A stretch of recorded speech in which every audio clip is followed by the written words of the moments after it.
All right, let's break down why Seattle is currently the best team on Tuscan Hardpoint. Things like spawn manipulation, hitting hard points from the front, and how they can hold from the front is really, really impressive. But a lot of it does come on how they put their opponents in terrible situations before the next hardpoint opens up. Their spawn manipulation has been really unparalleled on this map. Nobody else is doing it quite like Seattle. So why is that happening? And how could we possibly see other teams do that? Let's dig into it. This is map number 1 between Seattle and Toronto from the opening weekend worth of action. Toronto 3-1, And we'll see how it all happens. Absolutely, I'm going ultra. Get into it. There we go. Let's get it, Chance. You're calling it a 3-1. I actually got the pick'ems in a 3-2, but I'll let you find out who exactly we have in the win there. Over to our first map we go. We'll be doing our breakdowns with Toronto in this kind of pink, and we'll do Seattle in the blue while we're trying to focus on things. One of the things you always got to keep an eye on for teams like LA Thieves and Seattle is how often they actually like to make little pinch plays happen where, hey, we've got enough pressure from here. Let's try to get behind if we possibly can. Even in moments where they don't necessarily want to go for a spawn flip, it's just putting a little bit of extra pressure on the backside of the hard point. So that way your opponents don't have the ability to just full focus to the front. Great start from Toronto. Spawning from the favored side. Any contest time is good. But the biggest thing after a certain moment, and you're going to notice this if we really go back, and I don't want to spend too much time nitpicking into this moment here, but as soon as this is the last play that you're going to see Seattle try to hit a little bit of a pinch from. We're at 37 seconds onto the hard point. One long play is all they have from this side of the map. And a lot of this is, let's see if we can hold from here, deny space here, get someone around the back, and then execute and pinch together to break. You only get really one chance at that. Because if you do it again, you have the ability to accidentally flip your team out because of the pressure that's starting to come through. And if you make this play at like 15 seconds, when everybody from Toronto is here or forward, you run the risk of flipping spawns against you, which is not what you want. So you're not going to see anybody else take a long route around the back. You will still see players hit through you, and that's okay. The reason why, when you talk about spawn manipulation, and it's not a hard set rule, but it is a pretty good indicator. If you were to draw a 50-yard line, that is not even, it's not even close to a 50-yard line.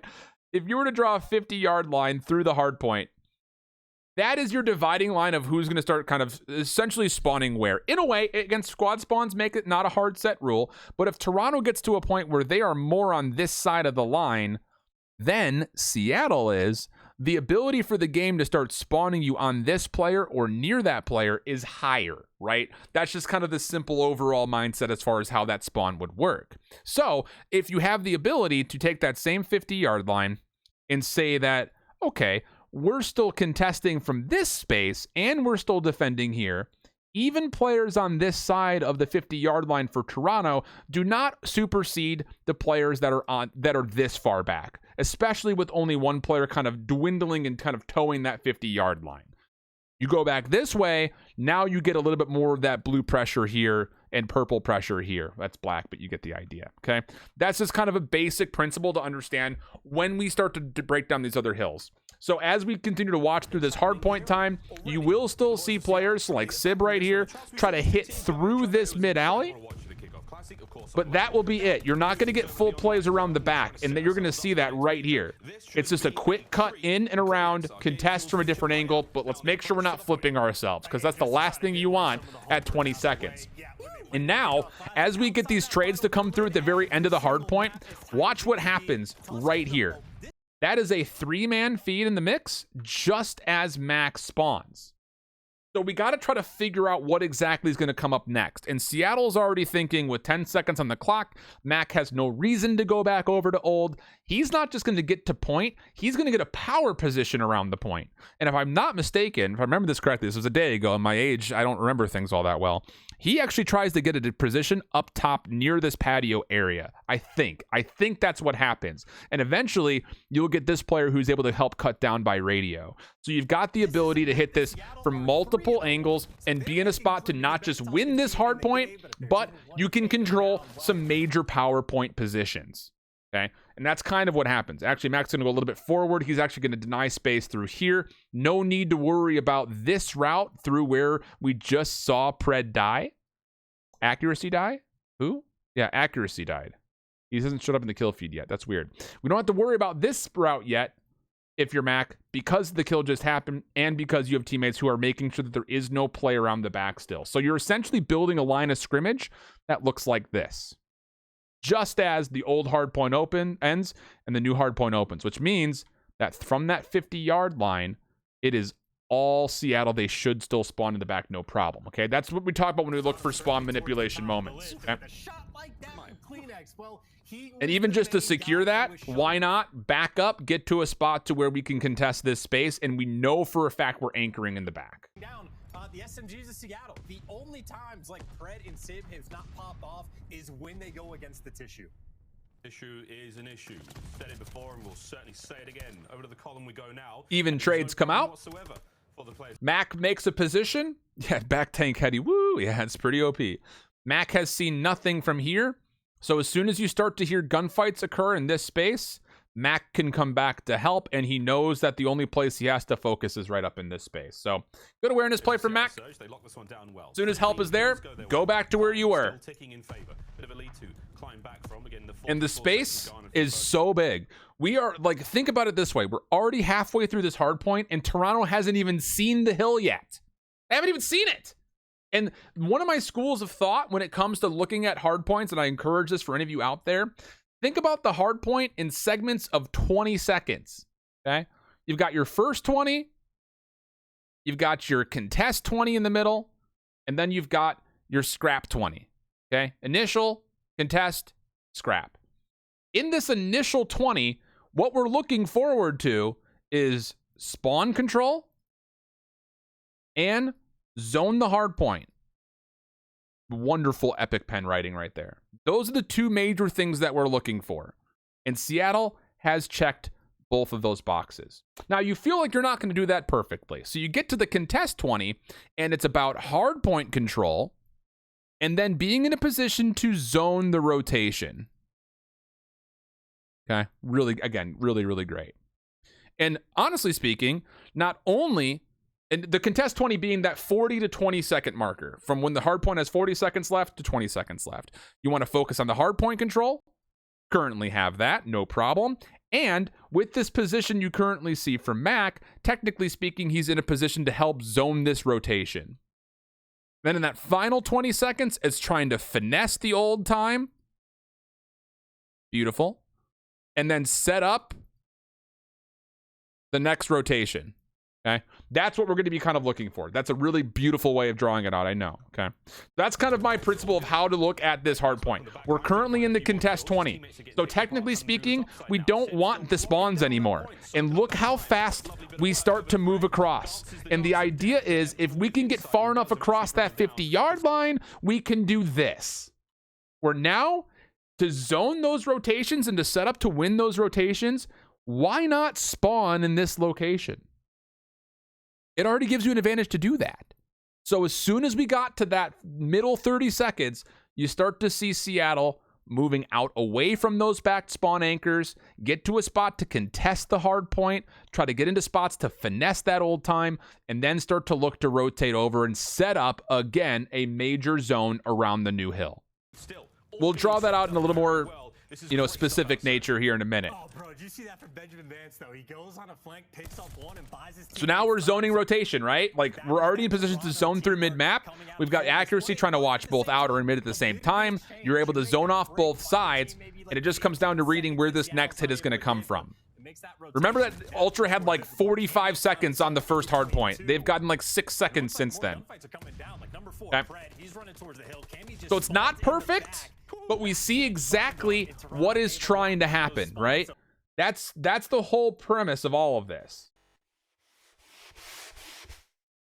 Give a little bit of a draw to it real quick. So just to kind of break this down from Seattle's perspective, you had Mac in this position. You had one on the hill. It's watching through here. A player over towards back tank and a player anchoring in the back this way. No matter what direction Toronto comes from, they're going to be met with major resistance, right? Mac is going to read any plays. Let's say that Toronto spawns in this position, which is pretty typical. If they come through courtyard trying to hit from the front, Mac will get a read on it. If they want to try to hit through this area, Sib, who's in that back position, will get a read on it. If they try to come through church, the player on the hard point will get on a read in it. And if they're trying to flip for spawns, the player in the back will get a read on it. So it's essentially the same idea that we were trying to build up when we were talking about the setup that we saw from Atlanta when it comes to controlling space. But the important moment is when you start to see Seattle at the 20-second mark say, we no longer want to be back here. Let's push through this direction. And even better, let's try to push through the middle of the map. Because if we can get across that 50-yard line and be on this side right here, we'll be in a really, really good position to do exactly what we mentioned, which was get a spawn down here. And now all of a sudden, you look at the hard point from this side of things. You try to finesse from there, and everybody else focuses on the rotation this direction, which is exactly what we see. The next step is to make sure we're in a position to set up a bit of a zone around this hard point. So we had accuracy. He was both watching here, and then once he got a call up, then his teammates were rotating through. He then moved to this position to try to watch here. It gets a little scrappy, and some of that is mostly due to the fact that you do have Toronto, who comes from the front side of the hard point and wins a couple of gunfights through this space. So they've got an opportunity to come around the back. Some spawns, I believe, put them up in towards this area, so they get a little bit of a pinch and things get a little bit sloppy. But the idea is there. That's the kind of whole thing that we're looking at is, can we get into position to try to zone in those particular spaces? So that's a nice little break at old and a great rotation to do. Yep, good fights here. Third hard point is always a bit of. And now it's down to break attempts. And from here, if you're spawning on the top side of the map, you obviously should have some awareness that if we're spawning up here, they're probably spawning down here. Let's see if we can get into spot to maybe help out from this spot and then move in towards L and then hit on the backside of Arch. That's kind of the idea. I mean, you're going to see breaks like this. Get nades in there. It's a hard point to break. But if you can keep it scrappy, that's largely a W. So good moments here for Toronto. And you hear Miles calling it final 25, so we got to start looking towards rotation. At this point, Seattle's done. You know, they didn't quite get the setup that they wanted to on the surround. Good kills from Toronto. Got to give credit where credit is due. Recover, make the next correct play, which is make sure that we can hold the line right here now. And this is all just finessing for time, okay? Very regularly, you'll see teams, maybe one player, let's just play a hypothetical, ignore the minimap. In fact, we can just go back over here. Ignore the minimap real quick. Let's just play a hypothetical situation because hypotheticals are fun. Let's say that with this setup where Toronto is spawning in and they're starting to put some pressure here, let's say that they do well enough to actually make one Seattle player spawn back here with like 15, 20 seconds left. We very regularly will see someone try to hit and try to work for some scrap finesse time. Or maybe they'll come around the top and make a play for finesse time. But the thing about it is, even if this player were to win this gunfight on the back and you think, oh, he's got scrap 10 seconds, they'll just ignore it and make a play around. The whole idea is, again, back to that two-word phrase, spawn manipulation. With this hardpoint still active, if this player stays to soak it up, he runs the risk of his team still spawning with him because this hardpoint is active on P3 before we start looking over to what's coming up next on P4. So the whole idea is, again, going back to that mentality of if we draw a 50-yard line, Seattle will want to be on this side, or whoever wants to be on that side of the 50-yard line, right? So don't stay here to get that scrap time.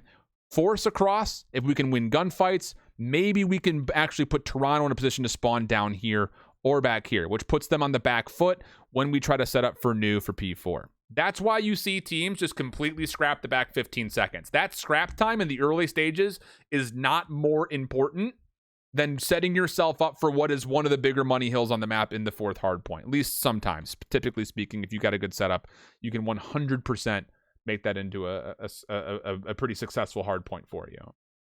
On the map, finding those cut-offs. And you kind of see that right here in a little bit. Like, you kind of see this player right here. Like, they feel confident with this lineup. 50-yard line. Look how good we are. You got a player who can play rogue a little bit and just kind of watch to see if you can catch these rotations and timings. They are able to get those final few seconds to scrap, and now they got the pinch basically across the map. ARs on both sides. Bance is going to be side turns. Look at this squad spawns. He gets his teammate to spawn right on. And again, this isn't like a perfect map, right? It doesn't end 250-0. It's still a pretty contested map. But you're going to start to see in the second set of rotations, Seattle uses all of those premises and blows Toronto out of the water because of how successful those plays are. Seattle. Mac does win 40 another seconds one, on the so clock. attack, finding a few more We're not kills. necessarily Beautiful needing work. spawns, Kleenex now. but being able to Trying find the contest entry through them the backside. Good teamwork would there. be Does good Sam news. down his Create a teammate, little bit more but space to almost lock for down now. this hard point by Squad getting some finally lanes locked in. takes care of Mac. Exactly what we're seeing. That, like, there's no better feed to see that than right here. Kleenex is going to get 3 off of spawn, favored spawns for Toronto, and they still cannot get in the point. Now, try to find the entry through the backside. Good teamwork there. Does Granted, Sam one of bring those down is his teammate, a teammate, but for it's now. fine. Last player up for his squad, buying time. Finally takes care of Mac. And now you've got to Like, look at the numbers. You would look at this minimap and say, oh, Toronto breaks here, no problem. But look what Seattle is doing. They're still in positions to contest and make sure nobody else can get to points. So that way, as you're still spawning, quote unquote, out, you can reinforce from the front without having to worry about these proximal spawns for the defenders getting back in. a little bit of space to work with. Here comes Ultra. Almost every door. So comes Pred in in. the back just finds 2 kills from this position. That completely puts pressure off. You're even going to get a little bit of a spawn in. Turn around, lads. They're right behind you as Seattle surge. And that's not bad. This is the one hard point where I will say, like, holding spawns the whole time through is actually a super big positive because you do have the ability of freely rotating from the south side of the map with high ground control into the new hard point. It's really kind of a 50-50 foot race right now because you're going to see the same thing for Toronto. They're going to go through their high ground and try to contest this space. Maybe they try to cut through courtyard, but there's probably not going to be too many more plays to get over to this space here in 17 seconds. I imagine that Toronto largely will make this play, while Seattle will largely make this play. And most players will likely want to stay out of the middle of the map, which turns into a death trap. 20 seconds are going to be theirs. And Yeah, you could... it's Uh-oh. 20 seconds of scrap time. The Ultra look like they're going to be giving up. That was weird. Well, they're going to be giving it up on that rotation, though, and Seattle's going to be Long rotation around the back. They don't even cut through mid here. They're so scared of that rotation coming through. The first person for Seattle towards this new hill, and they're setting up waiting for the kills. Pred gets caught on the flank, and now for Toronto, they know the pressure is just inside the hill. Kleenex leading that Great call from Chance again. Right through, and it's going to be Mac once again gets himself. But here's another really brilliant thing about this really quickly. Just keep an eye on this. On this setup for Seattle, again, just kind of talking through the fact that, okay, we know they're spawning back here. They're going to make this rotation in. They're going to have some defensive pressure from P4 over through the middle of the map. You have to feel like what's going to happen on the other front is one of 2 things, like we mentioned. Either this long route, which is what happens, or through here, which does not happen. The thing is, where Seattle is very good is they understand where they can maximize their potential. The player that happens to be sitting up top, wrong one.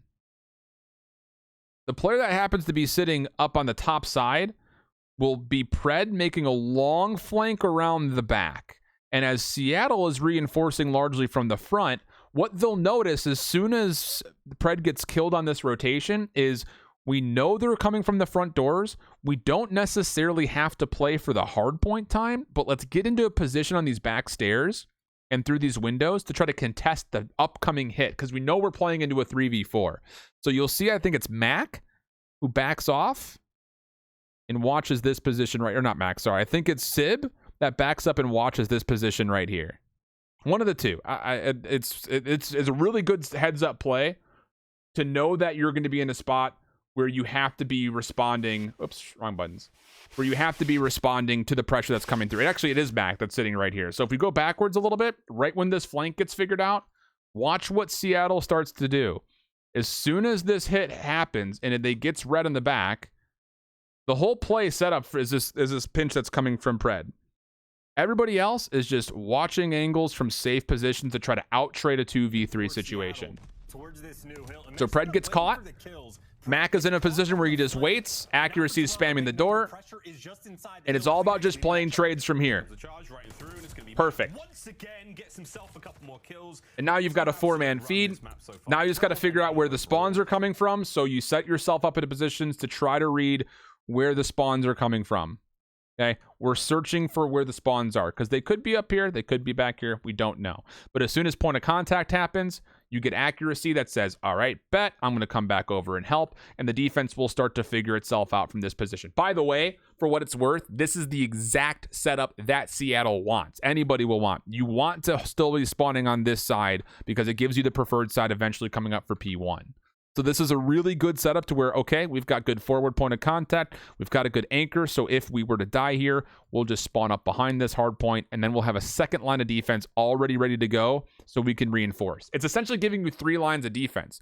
First line of scrimmage, second line of scrimmage, third line of scrimmage. That's the kind of whole setup mentality that you want. And then once we start to get the time down a little bit lower, we rotate back. We get ourselves set up for the next hard point. This is where Seattle really starts to run away with this game.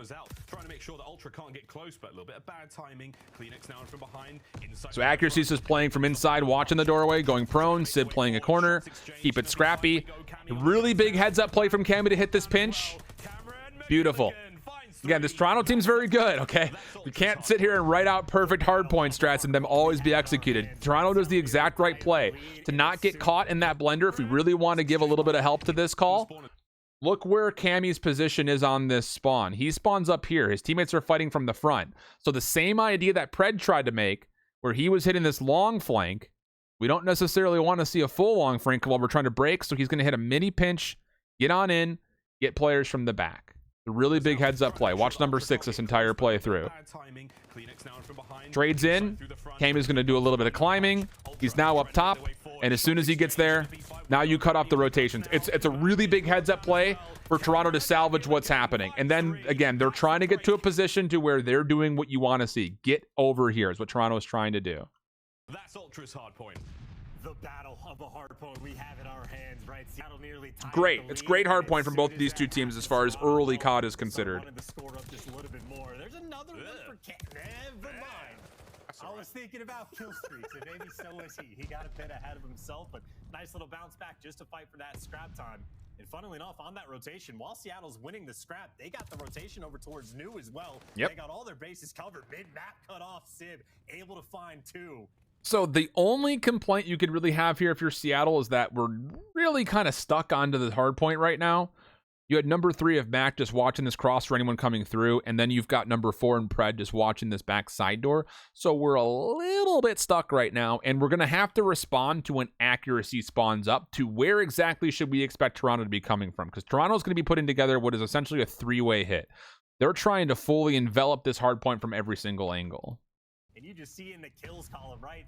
So there's number 2, bottom right of your map. They displace, they move, and then the focus comes out. And this is what I'm talking about. This is exactly what you want to see from Mac. He gets a read. I spawned outside church, and Mac says, bet I'm going to go try to take away these power positions and put some pressure forward. Sib is also watching the same angle, kind of watching over the top and watching his right. All good stuff. These little pinch plays are exactly what you want to see. The curious thing will be, where does accuracy go? You have to imagine he's probably going to try to play upside top. And then where does Pred go afterwards? Your 2 SMGs. For Sib on a 4 spree. Again, streaks are certainly on the menu. Mac is just disgusting so far. It's unfortunate. Mac does, I mean, Mac gets 2 through that, by the way. I mean, you can see it on the kill feed. Here goes Mac. There's 1. There's 2. Just a teammate that pulls him off. So now Sib goes forward, does the exact same play. It keeps them off the power positions. There's no reason, by the way, again, just kind of going back to it, from this favored side to get to P2, you don't necessarily want to full get over this way. But if you can keep a player through this, again, think about that 50-yard line. Seattle is so heavily on that side of the map. One player making a play to deny the power positions and just keep the contest alive for as long as possible is all you need. He's aggressive. Vance will get the read. A nice bit of a stop there of the pace of Sib. He's been absolutely running so far. Great attempt here from Toronto. Back and forth we go. 30 seconds. You don't want to give this up yet, but now you've got nades to come through. Nade spam. No trophies. Use them. Kind of like Doug was saying earlier, you just never want to die when you've got full utilities still available. Just missed opportunities. So once again, we're in 14 seconds worth of hardpoint time, and if we tally the minimap again, we've got number 3 and Mac already in that same position where he can just set up right here, cover the middle of the map, cover the spawn, rotate back. It really is Mac's house. That's actually accurate, Jim. Mac's house, for sure. You see Seattle maybe slowing down the pressure on the point just a little bit. Accuracy, maybe a last-ditch effort. 10 seconds is negligible. Does not matter. He rotated over towards P5. So here goes accuracy. Everyone get into your places, please. This is like what you see before you get into, you know, a stage rehearsal. Places, please. Everyone get to where you need to go. Lockdown. Matt gets first blood on this engagement. Holds this off. Get someone on the back, whether it be in the tank or on the heady. Just try to anchor for as long as possible. Get yourself into a position to now where the player on the hard point can maybe, I wouldn't even be surprised here to see if accuracy gets bounced off of this position. If Pred comes and says, accuracy, get off my point, get your AR in a position to watch something along cross somewhere. I would not be surprised if that happens. I don't fully remember, but let's find out. And if not for Toronto, again, we saw nope, it's going to be Pred who takes up top. That's fine, too. They didn't secure that maybe. Rotation. Seattle would have a much bigger lead. Well, it's deja vu all over again. Similar situation. Ultra, the pressure is on. Yep, here we go. Tough call here for accuracy. Shots exchanged. Accuracy, fancy foot. Mac comes back to the play. Same situation we had from P1, the first set of rotations. Mac got his first blood. Does not need to be here anymore. Come back to the play. Get involved. Get active. Shots exchanged. Accuracy, fancy foot. Keeps it, you know, the hard points is still obviously contested, but you've got spawns for another set to get here. And now 34 seconds, the call has to come through. That also keeps Kleenex alive at the back for a few seconds. It comes Seattle though. And again, the timing for this for Seattle, you might be sitting here thinking, Seattle got flipped, that's too bad. 30 seconds on the clock to get flipped is not the worst case scenario when you've got a scrappy battle over that, you know, 40-second mark. Because you've got the ability to still play through some high ground and then zone off. It's not a full-on spawn trap, but it does give you the opportunity to block out reinforcements from coming in for free. Or if they are going to come through, they have to make what route? They have to come from the bottom. So you're essentially still forcing the hand of Toronto what they have to do if they're going to find success on this. And then you come back in and you see the kill feed and you're like, okay, well, this is now a perfect situation. You're getting the scrap time from the front. You start to send Pred on rotation to block off the top route. He gets an elimination, and it's a stone wall. It is a stone wall right through here. It's a positive made out of kind of an unfortunate situation, because would Seattle probably prefer to hold those spawns a little while longer? Yeah, maybe, but the next play after this battle, if they were to have won it and continued to spawn in, would have been the same route. So yeah, it kind of stinks to not fully have that set up, but it doesn't really make too much of a difference. You lose out on like 6 seconds worth of time, and you still have the opportunity off those spawns to get a clean kill feed and then rotate up. Really, really heads up play from Seattle, and they're just on top of the ball. Those spawns are super random, but look at how questionable this all is. As soon as the question is asked, wait a second, I still spawned in? Bit puzzling. I'm not really sure. That's a little strange, but such is life. Now all of a sudden from this position, you're all about just trying to lock down this part of the map so that way your teammates can start making a play to come help out through the map, right? Give yourself an avenue to work with. So it's all about what Pred does from this position. The cutoff man, but I think now that Accuracy spawned up, they should know that Toronto is actually going to be here on the rotation. Toronto, they will take that gift of making sure they get the spawns for new, because they're down by 30 points. I don't know if I've mentioned this, but Chance is freaking brilliant, dude. And they will take a free rotation for sure. Looks like no scores. So now it's on Seattle to try to get in. Seattle, they're grouping up for the break. And this is another when you talk about a calculated play coming through, I don't know how much of this is calculated or communicated, but Toronto doesn't fully know where Seattle's coming from, because Pred was in this position. He could have just been lurking. You don't know for a fact if that's 100% where Seattle's hit's coming from, which is why you've got number 6 and Cammy still watching through rooftops. So again, it's a heads up play for Seattle to not fully flood through the top here. Let Pred try to hit a bit of a pinch timing. And then when kills happen mid-map for Sib, they could still be coming this way. Like, you don't fully know at this point if you're Toronto. As much as you love the fact that you spawned into the back and you've got some players that kind of help zone this, you don't have the same forward pressure of like when Mac was inside this house, or like when you had accuracy kind of forward here. Remember that back from the first rotation where Seattle's setup looked more like this? They don't have that setup. So now Seattle's cutting through mid, and they're going to split this defense in two. And I wouldn't be surprised if they either spawn up top here or in the back, and Toronto spawn somewhere down in this area. I would not be surprised if that happens here because of how they split this open. really just yet. You're trying to fight for the control. Here comes Seattle. They've got numbers. Do they have angles? On Yeah, the they're fight? spawning. They're spawning bottom. Managing to find at least one does buy his boys some time. Still, Fred. Not a full capitalization, but the idea is still really good as far as how Seattle are playing. Again, this is why when you look at this matchup, both of these two teams, super talented. Super, super talented. They're taking the worst case scenarios and turning them into good recovery moments. But the thing about it is, Seattle's still break. Let's go back and rewatch that break one more time here. Okay. So there's those spawns for Toronto that we just mentioned. They're going to come up and reinforce. And as they do, you'll get a split spawn situation for Seattle. Some will spawn up here, and then I think it's number 1 in Sid who spawns in the bottom. And they set up a bit of another unexpected pinch to come through where they're hitting from multiple angles. It's a really good awareness play. Let's watch this spawn happen. There's Sib. There's Mac. So now you got pressure from the front. Nobody expects Sib around the back. And now you've got full-on control. And as soon as Sib starts getting shot at from the back, you obviously know with 28 seconds, get to a position to help this one more time, and you'll be in a solid spot.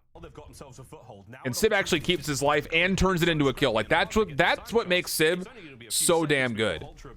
Huge win from Sib. Mac there to help out. You got a crossfire.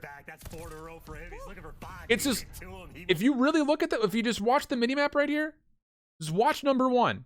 Watch how these players will shoot at him and he stays alive behind this truck long enough to get a kill and long enough for Mac to come help. It's unbelievable. They've got themselves a foothold. Now an opportunity to keep the time going, and it's so scrappy and hard. That's so big. So Sib stays alive. Mac's there to help watch. You play safe angles, force them to come to the choke point, and profit. Unbelievable wins from Sib. Huge wins from Sib. And by the way, for what it's worth, watch number 4 when all this is happening. A lot of people, as an SMG, who spawn up here with 19 seconds worth of time would say, I've got to go help the hard point. No, you don't. You can go rotate because this player right here, if really needed, could come through. Watch how both of these players take this time right here with 20 seconds on the hard point. 20 seconds left. That's a lot of time. Helping. Do I need to help? Nope, you're good. Okay, cool. I'm out. How big is that? And Pred's all the way through. He never even stops. He never even thinks twice about it. And now he gets 2 in the new hill. It's just those timings and the awareness of where the hardpoint clock is unbelievable. Toronto, fool me once, shame on you. Fool me twice. Well, Seattle looking like they're not going to let that happen. It's like we could have never said at any point about Seattle last year. It's just really big heads-up play from the young guns here. Just whack-a-mole right now in the church. Bans from downstairs finally cleans up 1, can't get the 2. It is non-stop. Kleenex now. Get in Keep there. the pinch safe. And it's just, even through that, I don't want to be too breakdowny specific, but like Toronto is in a point of what feels like panic in a way because of what the score is. They're hard focusing on this hit to break. They're not playing for spawns. At any point in any of those pictures, are they trying to get around this gunfight win? They're all fighting from the front. So they never get into a position to play for spawns. And Seattle will just reap the reward of spawning closer. Finds 1, and in and out you go. It is just whack-a-mole right now in the church. Bans from downstairs finally cleans up 1, can't get the 2. It is non-stop. Kleenex now. Kleenex picked up us off timing. Foothold. Church is wiped out. Seattle surge back in control. And look at the setup. Just look at the setup.